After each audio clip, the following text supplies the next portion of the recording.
Make yourselves comfortable. Gosh, it's good to see all of you. So this week I've given myself a little gift of doing some reading from some of the writings of the Dalai Lama and the writings of Karen Armstrong. And I think most of us know that the Dalai Lama is an 88-year-old Buddhist monk, the foremost spiritual leader of Tibetan Buddhism, and frankly, a living legend of the 21st century. And he's devoted his life to promoting human values, and I think his teachings are super relevant in today's world. And his dedication in particular to the virtue of kindness is obvious in his way of life. Now, one of MCC Toronto's members, Catherine Mead, has been taking a motorcycle trip through the Himalayas. I'm not a bit jealous. No, not me. And on her plane trip there, she was actually on the same plane as the Dalai Lama. Not a bit jealous, Catherine. And for all his profound spiritual teachings, my very favorite saying of the Dalai Lama's is this: if you think you are too small to make a difference, try sleeping with a mosquito. I have a sneaking suspicion that on the occasions in which he has slept with a mosquito, the Dalai Lama's Buddhist teachings would prevent him from swatting the little bugger. I, on the other hand, am not a Buddhist, and I am not a bit kind when it comes to mosquitoes. So, spoiler alert, today my topic is kindness, being kind to one another, if you're not a mosquito. And first of all, that sounds pretty basic, doesn't it? You know, it doesn't necessarily sound like a profound spiritual revelation, does it? Be kind, be nice, play nice with one another. We all learned this, or we should have learned it, in kindergarten, right? So this could be a very short sermon. I say be kind, and as Janet is always encouraging me to do, then just say amen and sit down. Y'all should know by now that's not happening. Second, I hope you all know that when I preach, I am not targeting anyone in particular. And sometimes after I preach a sermon, someone will come up to me after and say, have you been reading my mind? Was that directed at me? It's like, no, it was not. I'm talking to all of us, myself included. And if you ever think I've got a target painted on anyone in a sermon, it is most likely me. Because I know that I still have a lot of spiritual growing to do. It's a lifelong process. And third, I had some trouble with this sermon because while I was writing it, it sounded way too preachy. And I am aware that I get up here and preach. And although I preach on a regular basis, I really try not to sound preachy. So if it does today, I apologize. Try to find some wheat amidst the chaff. Okay, so kindness. Kindness. I said at the beginning that this is pretty basic, and it is, but is also much deeper than I first thought. Because being kind is not just personal development. It's not just something that's nice to have. It's a collective action of absolutely vital human values, such as love and compassion and friendliness. And I think kindness and a good heart are actually the foundation for success in this life, for progress on a spiritual path, and for the fulfillment of our aspirations. And I think sometimes we get brainwashed by modern society into believing that things like education and prosperity will lead to success and fulfillment. But I kind of suspect that's not really true. What if it were really just kindness that leads to success and spiritual progress and fulfillment? Because I gotta tell you, I don't find someone's education or bank account or any of the supposed socially acceptable signs of success even a little bit impressive if they aren't kind to the people around them. I am not impressed by money or social status or fancy job title.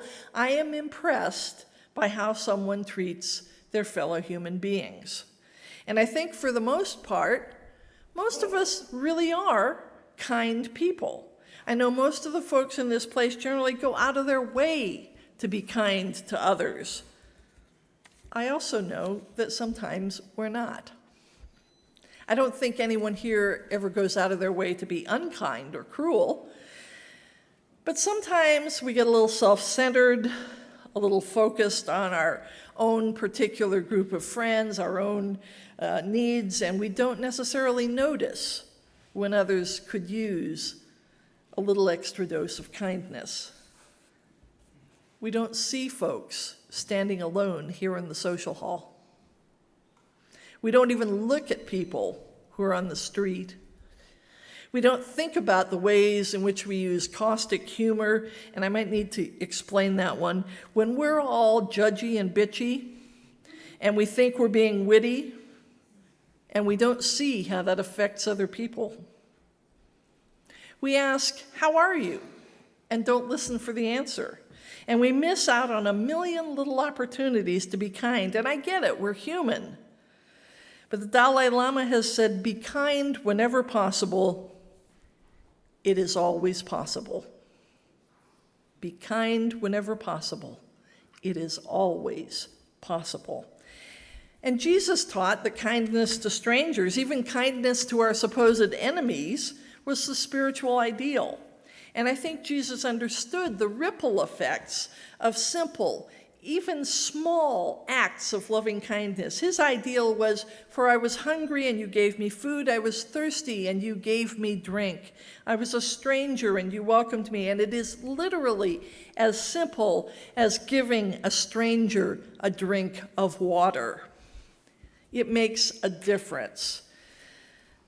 Just as an aside, I just thought of something.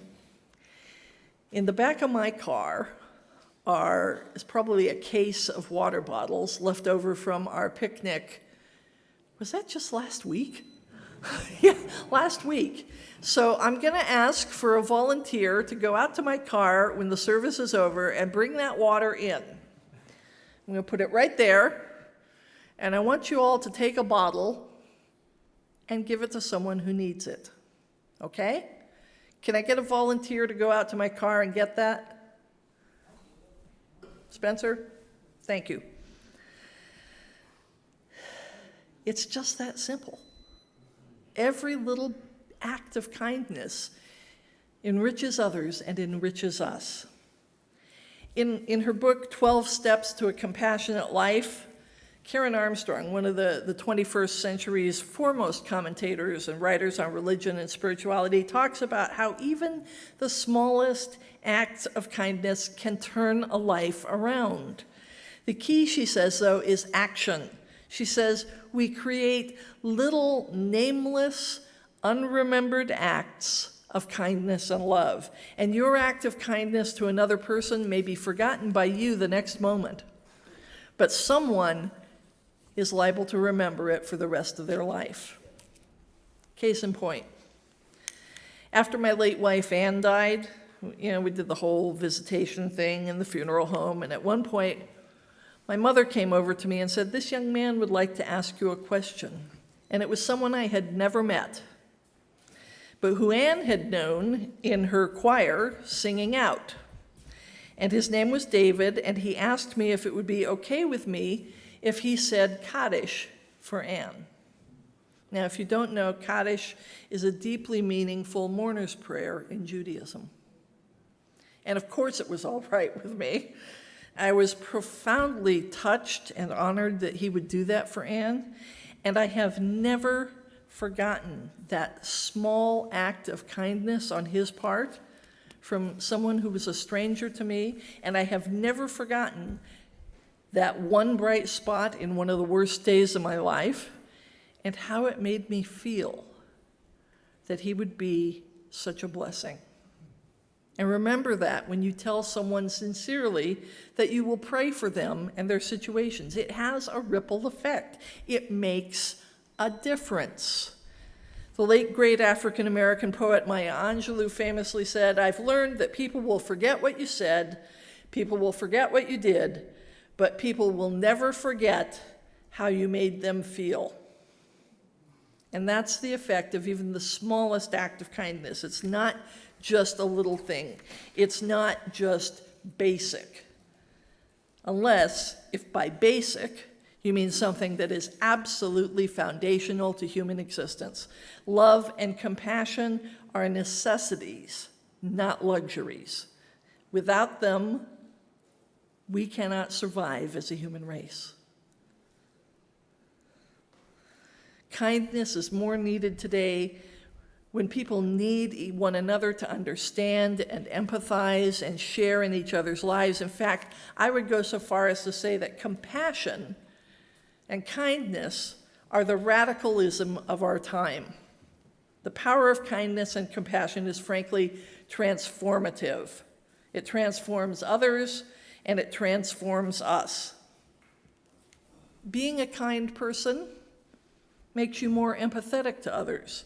Others see you then as a better human with mutual understanding, and kindness resonates with spiritual peace and tranquility and assists us in the progress of our own spiritual growth because it helps us better understand.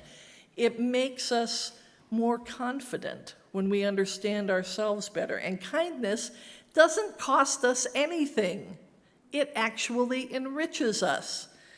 And if you need a more practical or personal reason to be a kind person, kind people are more attractive to potential partners. Yeah, it's true. The very first time I met Janet, I saw her do something kind for someone she didn't even know. And that, even more than the fact that she's smoking hot, impressed the heck out of me, and it made me remember her and want to get to know her, and the rest, of course, is history. Small act of kindness. She didn't even remember. She looked over my sermon last night, and she said, "What did I do?" I remembered. And kindness isn't merely a virtue, but it's the heart of humanity.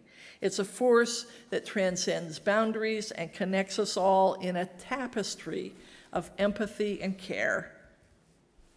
The Dalai Lama teaches us that genuine kindness springs from a compassionate heart, where we see the suffering and needs of others as our own. And in the same way, Jesus taught that we are to do unto others as we would have others do unto us. And normally this poster resides in the chapel, but it demonstrates that this teaching is absolutely universal from every faith tradition. And it shows that we're bound together by a shared humanity, and that interconnectedness forms the foundation for cultivating compassion and kindness. So let that fuel your empathy and your action. Be kind whenever possible. It is always possible. Amen.